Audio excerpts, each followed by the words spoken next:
Hello, my name is Nick Mealy. You may know me as SideView or Mad Scientist if you spend a lot of time online at Slack or anything. I also was an early employee at Splunk. I was the principal user interface developer at Splunk from 2005 to 2010, but no one called me that then. My official title was Mad Scientist, which is incidentally why that's my screen name. Giving a talk here today about the history of the Splunk Ui, specifically these super early versions that no one ever talks about or sees.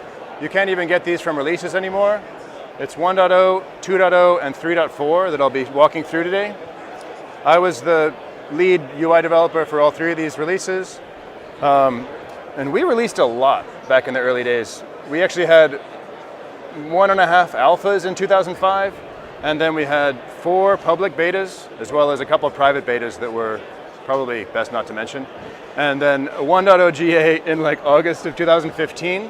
So between March of 2015 when I started and August 2015, I'm pretty sure, when we released this 1.0, we had released like 5 rewrites of the entire product or something completely insane.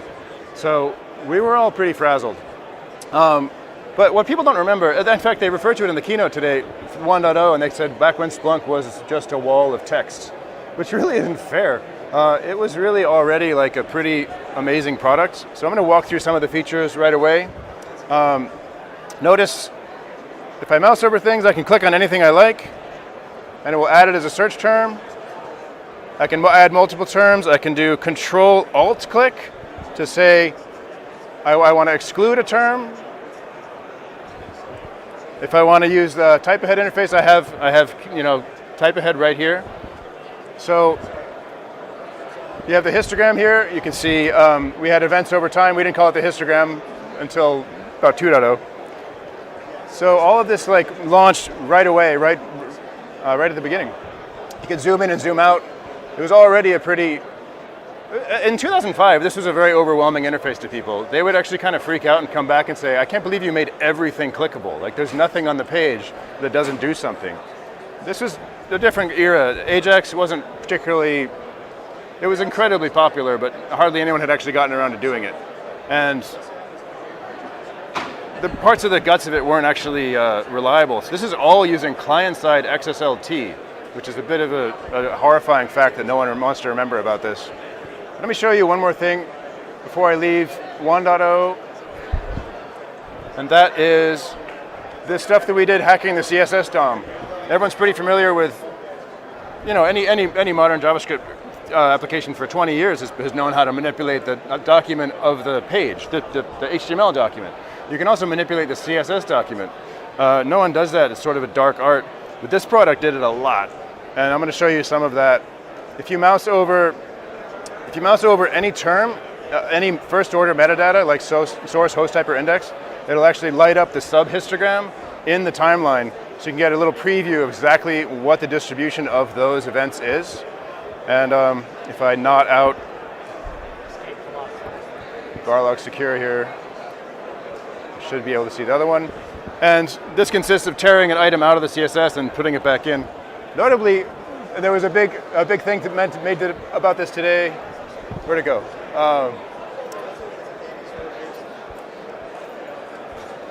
Maybe it wasn't in. Okay, it's in 2.0. Oh wow. Control click type head. Oh, event type tags, histogram, event types, automatic source typing, datetime.xml, splunkd.xml. Quite a lot of the product that you're familiar with is actually already there, which is a shock. It was a shock to me. I'd forgotten how many core things were already there. The core like KV stuff was not there. There's no reporting of any kind. There's no like statistical grouping. The back button didn't work. There's lots of sort of little things that aren't too great. No UDP inputs, no TCP, nothing. Like no forwarding, no distributed search. So I'm going to move on. Oh, where did it go? There is a way to invert the skin in here, but I'm going to move on to 2.0 because I can't seem to find it right now. Ta-da! 2.0. This is like a whole bunch of releases later. This is the first release that actually had distributed search, and it had a form of forwarding, although you wouldn't recognize it. And neither of them were particularly good. But this was 2.0.15, so this is after it had become somewhat stable. So 2.0, 2.0. Oh, shoot. I meant to show like the daytime XML that's exactly the same from 1.0. And I'll go back if we have time at the end. I wanted to show Splunk D.XML and the reconfigurable input pipelines. You could tear apart the entire indexing pipeline in 1.0 and 2.0 and reconfigure it and write your own modules and stuff them in the middle and like reorder the processors and cause all manner of horrible bugs that support would then have to deal with. It was pretty fun. 2.0 was a fun release. We kept all, I mean, we didn't lose any features. It looks broadly similar. Show events by time is your old histogram. We kind of added a lot of polish. And you can probably see some sub-histograms here again. If I light that up, you see where they're from. The invert skin is up in preferences. So I can set my theme to black. What happened here was kind of fun. It's worth telling the story. Me and one other person designed the look and feel of Splunk 2.0, mostly at like 2 in the morning after our day jobs. And in the end, we had this final comp and we showed it to a lot of people and everyone liked the absolute inverted copy, just pressing, Command-Shift-I in Photoshop. So we realized we had an approved comp that was black text on white background, and we have the comp that everyone liked that was white text on black background. So we did an end run and basically shipped both of them with a flip button so that the developers could have the one they wanted and the corporate people could have the one they expected to see from the screenshots. So that stayed in there for through the whole 3.0 through 3.4 series, and it died unfortunately in 4.0. Actually, this was out of sequence. I forgot to do something back from 1.0. We launched in 1.0 with an integration with what was not at this time called Splunk Base, but it was what Splunk Base became. And that's this little lookup at splunk.com link. And I can click this, and it will say, look up this event at splunk.com. And it would post the event, and it would display it publicly on splunk.com. And if someone else had posted the same, what you would call punked today, if someone had posted the same raw structure, there would be a page dedicated to everyone who had ever posted the event and a little forum about like, what is this event? Obviously things didn't work out quite the way we expected. People generally got really mad about us posting them posting their events online. I'm going to send raw event. We're going to send this to extremely confused Splunk.com. And Splunk.com, or we're not. Maybe we're not today. Or we stamp it. Oh, I guess we're not. Watch. For some reason, on my laptop, that did in fact post to Splunk.com, and it redirected to headlamp.splunk.com. But so that was in here. Splunk Base was already live for the 1.0 GA. You could launch it up there. I'm going to switch back to 2.0 and pick up where I left off. There were a few features that were in here that were a little bit crazy. So one of them was kind of my favorite. Segmentation was wildly different. You didn't have all the flexibility you have now. You didn't have phrase search even. So what you really had was major breakers, minor breakers, and that's it. You had no other control. And even just the complexity of major breakers and minor breakers can get really crazy when you had to answer a specific question about why this token didn't work in the index and why you had to use a wildcard search for it. So we developed internally, literally, I needed a group to visualize what in the hell was happening in the HTML as we're trying to build out the clickability of it. But that tool that we built for the UI group ended up useful to everyone across the whole framework to debug what the segments were. So anyway, here is, oh geez, I need better data than this. Hold on, let's find some better data. And it had the old colon syntax. I gotta tell you, this has been a lot of fun, like reconstructing these old builds. Do I not have anything in internal? Oh, yeah. I can't tell you how creepy it is to use these things. Whew. So let's find a good one. A lot of IP addresses, this will work. So it'll highlight, and notice that it has this CSS Dom hacks where it actually shows everywhere on the page where that term exists, no matter where. This is the same kind of magic that the sub-histograms are doing. Notice that it's lighting up the sub-distribution in the timeline as I'm mousing over things. Again, another feature that was lost in 4.0. So, say you're trying to visualize why a particular, I don't have a good example here of why a particular token wouldn't show up, but typically username @.quad would never work properly because of the major minor breaker catch-22. So you'd have to come in and do preferences, not theme, full with pyramids. in 1.0 it was just called pyramid. And you had to actually, it's in there somewhere, I just couldn't find it a moment ago. But it's called full with pyramids. You turn it on. What the fuck? And there you get full with pyramids. And we shipped this in every 2.0 build because it was too useful to not ship. But we had so many questions. They're like, get that back? What? People would be like, what did you do? What is this? What am I looking at? I'm so confused.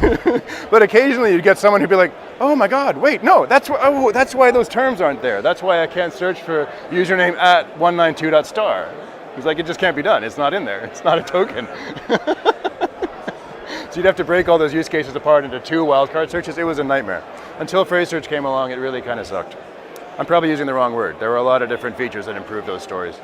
But, so that's full with pyramids. Let's turn it off. It's a little crazy.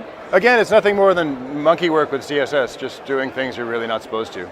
It's actually pretty easy to do. I literally put it in as a hack, and I checked it in. I figured I would take it out before we shipped, and Eric Swan was like, no, that thing, we're using that. Don't take that out. So once it was in, it was in. Notice there's an invert skin of basic and black. If you're the astute observer, will notice there's a 3rd skin listed in this list called Smurf. This is a fun story. I'll try and be quick. So the admin section really liked to talk about the searches as splunks. It was really trying to make splunks work as a noun and a verb. So that all the documentation was like, Splunk your data, and then save your Splunk as a save Splunk, and then you can go to your save Splunks page and see your save Splunks and Splunk it again. And we were like, you guys have lost your mind. Dear God, stop doing this. Like, you can't turn every word on the page into Splunk. And we fought this battle. We showed them what this page was going to look like if you had saved a bunch of them. We sent screenshots around. Nothing worked. Like, no one was calling off this.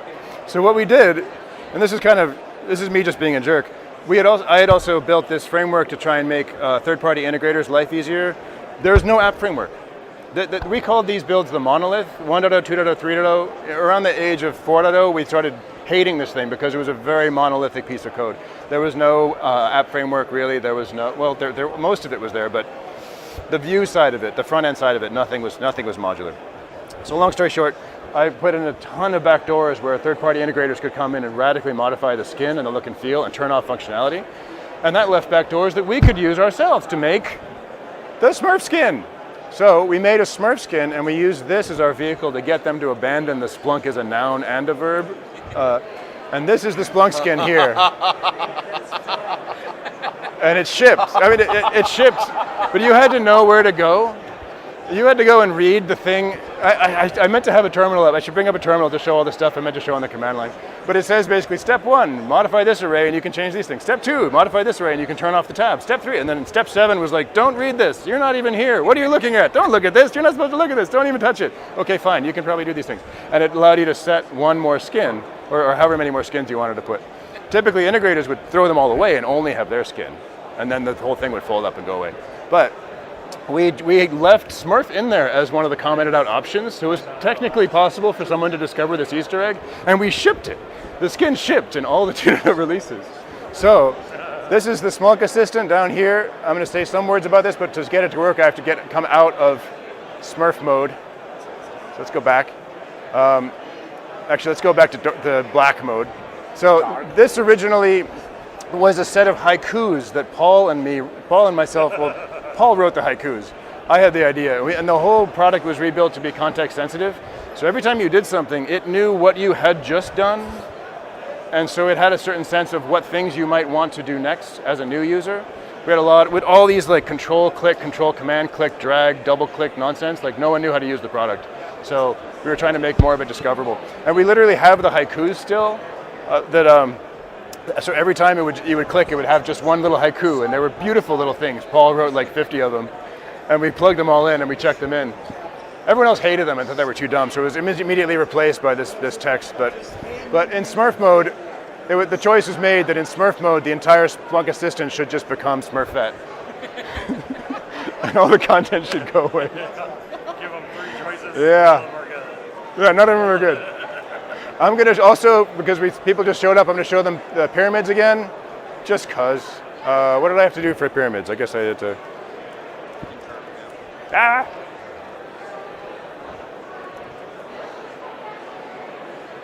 This is pyramid mode. It's basically the way that you debugged your segmentation when there was only minor breakers and major breakers. Okay, where was I on here? 2.0, what else did it have? It had Splunk.Splunk, Splunk to Splunk, which was the old kind of forwarding, which don't use it, it's awful. It had ODBC inputs, it had TCP and UDP, it had distributed search. I went through the Splunk Assistant, I went through all this. It had the back button, full back button support, so you never left the page. In 1.0 and 2.0, you were always on the same page. You went to the admin section, you were in search, you were in reporting, you never left. So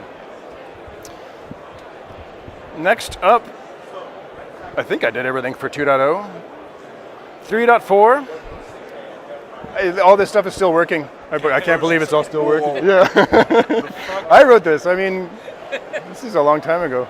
But the 2010 is a little misleading because the 3.4 branch lived for a really long time. A lot of people were still running 3.4 in production. So the person who gave me these builds gave me the highest maintenance release of each major dot release. That's why that's weird. It's like not a 2010 product, but it looks like it. So I guess I don't have to use internal anymore. I know, I can use the equals. All right, so 3.4 had, where did our thing go? Oh, it's still thinking. Oh, wow, right. It wasn't particularly, we thought it was fast. If you ask any of the old engineers about 3.4, they're like, yeah, it was so fast. And I'm like, no, it really wasn't. Not compared to any subsequent release, but it seemed fast to us. So this time you have clickable, draggable timeline. You have a lot more, pretty awesome, much better, frankly, ability to drag and drop and zoom around in here. If you notice these tiny little left and right arrows, you could page around just using the timeline and actually move around quite a lot. Let me zoom in one more level where that'll start to become apparent. So you can just click this and it would slide you over kind of one chunk left of where you were and one chunk right. It did some funny snapping in and zooming out. The test cases for this were a nightmare. But and you had an endless scroller. So this was the whole 3.0 release had an endless scroller for everything. And so I can come here and I can just keep pressing page down or use my mouse wheel and it'll just keep on going, getting more. If you notice, the timeline is doing this really funny thing where there's a little cursor following you around, showing you where you are. This is from usability feedback because the endless scroller was great, but what would happen, every single user would scroll suddenly way past the thing they were trying to get to, which is frustrating because you'd be like, just click the thing you want to go to. What are you even scrolling for? But built-in suspenders, we tried to give them this little cursor thing so they would see like how far past they had blown past it. It's really dead simple, like 3 lines of JavaScript in an image. It's not like, you could have done this in 1999 or 8, I guess. Whatever. Blew people away in 2006 or 2007. And same, all that stuff is the same. I think workflow actions are in here. I think you could still send your event up to Splunk base, but we no longer just submitted it for you. We no longer just fired your data up into the. God, that was a bad idea. The UI here is actually, I think as far as the overall UI design, is the best one that we ever had. And I'm saying that as the primary developer of 4.0 and 4.1, maybe 4.2, because your field picker adds a tab up top. And the tab had a lot more, like I want to add KB up here. I'll get a tab for KB. And there's, in 4.0 we added more other functionality here, like different kinds of reports you could run. And the combination really gave you anyway, in my opinion, slightly better than the field picker now and the sidebar. The sidebar came back, and the sidebar for us had been in all the early public betas, beta 1, beta 2, beta 3, beta 4, and we abandoned it in 1.0 and went to tabs. So when it came back in 4.0, for us it was kind of like, let's go back to that sidebar thing that worked so well in the betas. And now looking back, it was bonkers. We should have stuck with the tabs. They were better, but whatever, I'm crazy. I think I may have used up all my time, but I had, no? Time's okay. Let me try and show the command line. I'm gonna try and get another shell up here. Where? But I gotta get a shell actually. Oh, I guess I'm in it already, huh? Right there? Yeah, I'm right here. Right there. My tunnel is a tunnel. Your tunnel's coming from. Right. Where do you think your tunnel's coming from, buddy? All right. Where to first? Ops Splunk. Splunk 1.0, it's hilarious. It has no notion that that there might be any prior version of itself, so it's really hard to get Splunk 1.0 to run on any box that's already running Splunk. So this is a bit of a challenge. It has to also be at Ops Splunk. It lies to you and tells you it doesn't. So where am I going? I'm going to... I just love that datetime.xml is datetime.xml. Like it's not really in any way different that I can find. So Carasso basically built it's like he did an entire job in the first 6 months and built the typer, even though he rewrote it later and then did the search language. He did datetime.xml, splunk.xml. It's just amazing. Amazing how much has been in there for so long. I also wanted to show splunk.xml. Is that in here or is that in my install? Yeah.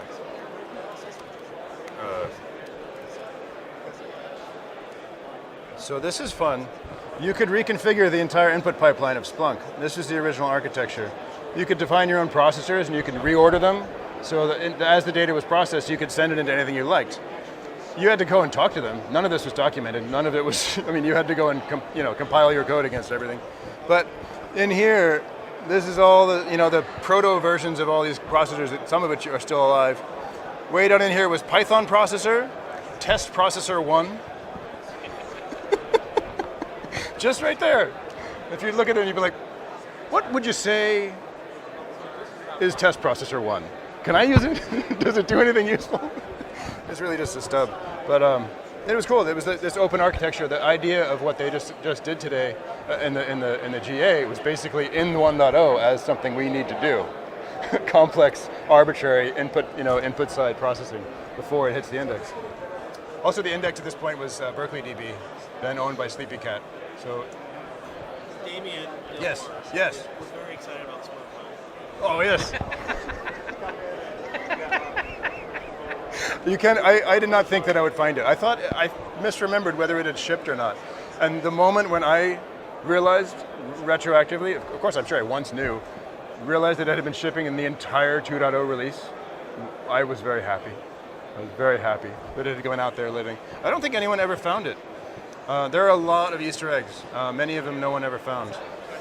I wanted to also show, with my last few moments here, if I can get back to the right window, Etsy bundles. It's kind of fun to look at. Like this is Ops Splunk Etsy in 1.0. It's not particularly recognizable. There's kind of just datetime XML and a couple other things. But and here is 2.0 at 2.0. Oh, sorry. 2.0 Etsy. Ooh, Jesus. Get a rear window here. I'm sure no one can see this on the recording, but hopefully. So here you have log.cfg showing up. A couple more things. You have Etsy modules, which is where you would actually go to insert new processors. And then let me quickly show 3.0 is elsewhere.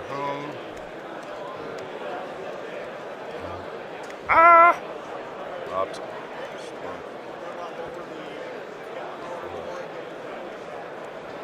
So in 3.0 there was this really creepy doppelganger.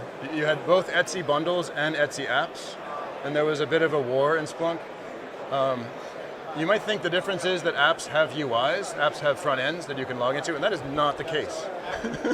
Apps were just slightly different versions of bundles. Bundles were configuration bundles, and apps were, for some reason, something else. Inside, they both have default and local. So it was really baffling. When you had to debug something, you had to look in like 8 locations. You had system local, system default. You had Etsy bundles local, Etsy bundles default. You had the user directories. It was... So looking back at this, for anyone who lived through this time, is kind of like, oh God, right, bundles, oh no. At least it cracks me up. So we look inside apps. So there were these apps, but they're not apps. There was no way to go to them in the UIs. So they're pretty unrecognizable. And then 4.0 came around, and the entire company, we all agreed to blow up the monolith that we were calling it, because it was very, very difficult to maintain this code. It was very polished in a usability sense, but the whole search pipeline had to be blown up. The search much of the search language actually is in 3.4. Let me show you the report builder. I'm probably going to go over time now, but it's totally worth it. The report builder in 3.0 was actually pretty good. 4.0 had a good report builder as well, and eventually people kind of forgot that it was there, unfortunately. So you can click any field, and it'll show you. Up top, it gives you the search language. I don't know if you can see this says top limit 100 EPS. And then it also gives you these values. You can actually click a whole other one, because I actually want two things. I want to see two things. Okay, hold on. You've reversed your control. Ah. Yeah, you flipped them. It keeps messing me up, which is fine. So I can actually do two different series right here. I can show which one I want to see. Chart options, normalize others. Oh, I guess we didn't really have a bar chart. Oh, let me go to one that has a. Let me go to a.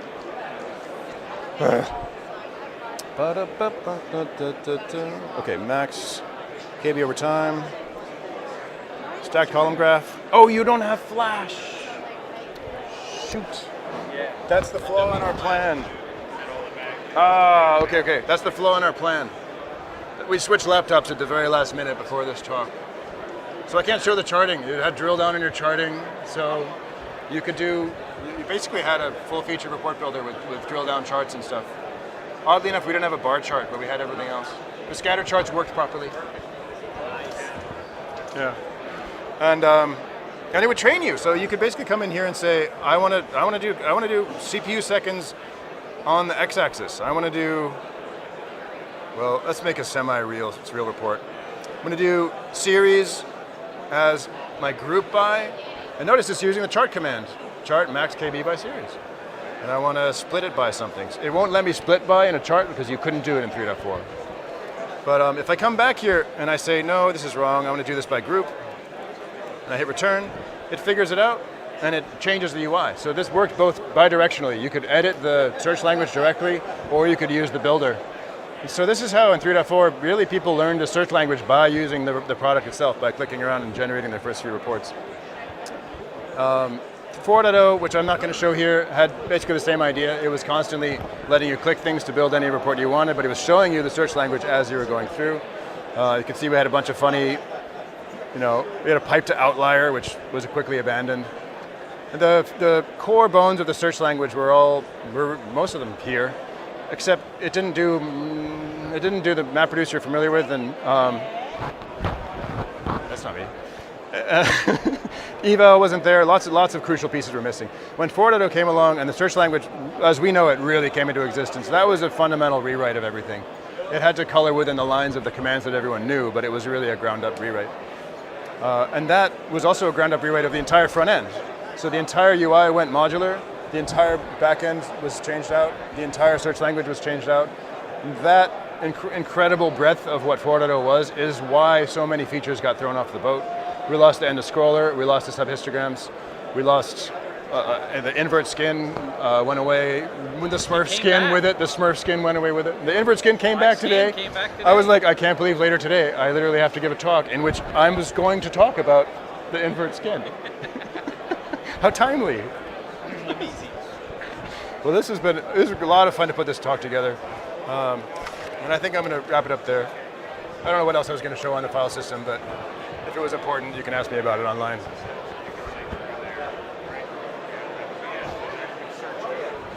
Yeah. Oh, you want to see?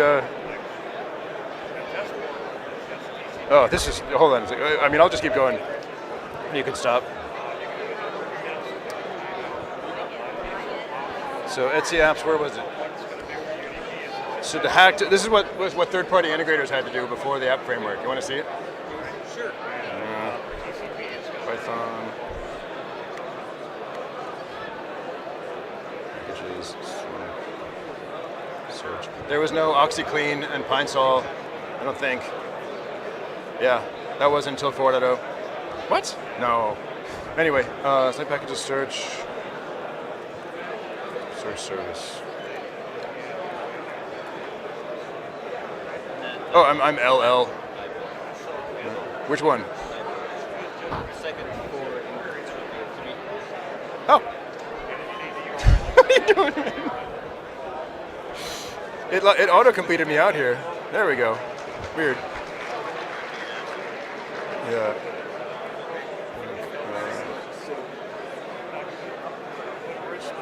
Where the hell is search service? Why don't I see search service? Where am I? Oh no, I have to go back to 2.0. Oh my god, there was no twisted in 3.0. This is so hard on my head. 2.